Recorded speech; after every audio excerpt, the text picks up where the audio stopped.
राधे राधे जी। कैसे हैं आप सभी लोग? आप सभी लोग स्वस्थ होंगे, कुशल मंगल होंगे। आप सभी के स्वास्थ्य और कुशल मंगल की कामना मैं ईश्वर से करती हूँ कि आप सभी लोग स्वस्थ रहें और कुशल मंगल रहें।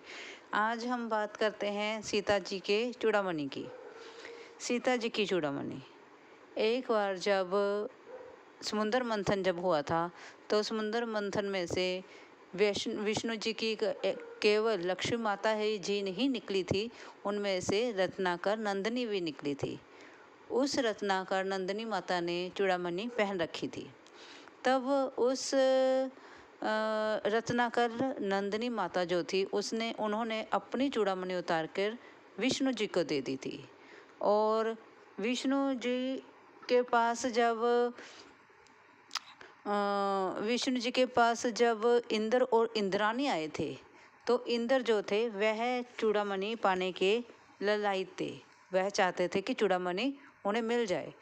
तब विष्णु जी ने उनकी लालसा देखते हुए वह चूड़ामणि इंद्र और इंद्राणी को दे दी। जब इंद्र की तरफ युद्ध हुआ, उनका जब युद्ध हुआ, दैत्यों ने उनके ऊपर युद्ध किया, तब जो इंद्र देवता थे युद्ध से छिपते छिपाते जब राजा दशरथ के महल में जाकर छुपे, तब उन्होंने राजा दशरथ और माता कैकेयी को वह चूड़ामणि भेंट के स्वरूप दे दी थी। तब जब राजा दशरथ और माता कैकेयी के पास चूड़ामणि पहुंच गई, तो जब राम जी का और सीता माता जी का विवाह हुआ, तब माता कैकेयी ने वह चूड़ामणि माता सुमित्रा को दी थी। और सुमित्रा माता के द्वारा वह चूड़ामणि जो है सीता माता जी के पास इस तरह से पहुंची थी कि जब सुमित्रा माता जी ने सीता माता जी की मुंह दिखाई की थी, तब उन्होंने भेंट स्वरूप यह चूड़ामणि सीता माता जी को दे दी थी। तब तीनों ही माताओं ने सीता जी की मुंह दिखाई की थी। और इसके बाद जब जनक जी की बारी आई, तो जनक जी ने सीता माता का हाथ श्री रामचंद्र जी के हाथ में, और माता कौशल्या ने श्री रामचंद्र जी का हाथ सीता माता जी के हाथ में दे दिया था कि तुम सीता माता जी को कहा कि आप रामचंद्र जी का ध्यान रखें, और रामचंद्र जी को कहा कि आप सीता माता जी के सुख दुख में उनका साथ दें।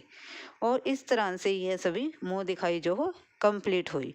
बात हो रही थी चूड़ामणि की।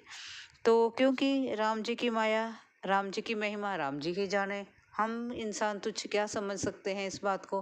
कुछ नहीं जान सकते। इसी प्रकार से जब राजा दशरथ और सुमित्रा माता ने, इन सभी ने सीता माता जी की मुंह दिखाई की, तब उनके पास वह चूड़ामणि आ गई थी। और वह चूड़ामणि जो जब सीता माता जी के पास थी, जब सीता माता जी का हरण रावण द्वारा किया गया, तब सीता माता ने वह श्री रामचंद्र जी को याद दिलाने के लिए हनुमान जी के द्वारा श्री रामचंद्र जी के पास भेजी थी, ताकि जब तक सीता माता जी के पास वह चूड़ामणि रहेगी, तब तक रावण का वध नहीं हो सकता। इसलिए सीता माता ने अपनी चूड़ामणि उतार कर हनुमान जी के हाथों भेंट स्वरूप श्री रामचंद्र जी को भेज दी थी कि मैं आपका इंतजार कर रही हूँ, आप रावण का वध करें और मुझे आदर सहित यहाँ से ले जाएं।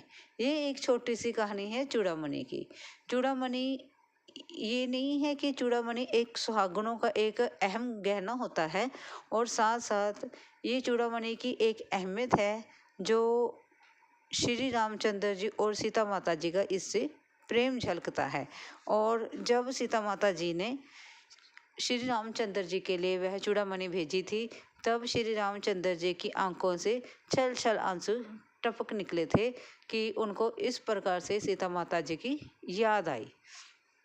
ये एक कहानी है चूड़ामणि की। कुछ भी कहानी है, जो होता है राम भरोसे होता है, जो हो रहा है श्री रामचंद्र जी कर रहे हैं, भगवान द्वारा ही किया जाता है, भगवान ही करते हैं, और भगवान के बिना कुछ भी नहीं होता है।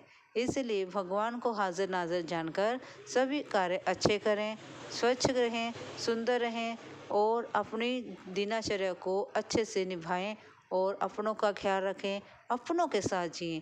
जो पल हम अपनों के साथ जी लेते हैं, वही हमारे अनमोल पल होते हैं। वह हीरे और मोतियों से भी अद्भुत होते हैं। इसलिए हमें हीरे और मोतियों से ऊपर उठकर अपने जो समय है, दिन का समय है, उसमें से कुछ पल अपने बच्चों के लिए, अपने परिवार के लिए निकालने चाहिए। वह बहुत अहम होते हैं। आपको वीडियो अच्छी लगी हो, लाइक और सब्सक्राइब जरूर करें और एक छोटा सा पुण्य का काम करें। अपनी अपनी छत के ऊपर एक कटोरे में जल और दूसरे कटोरे में दाने पक्षियों के लिए जरूर रखें। पुण्य का कार्य करें और पुण्य के भागीदार बने। वीडियो अच्छी लगी हो, लाइक और सब्सक्राइब जरूर करें जी। Thank you ji.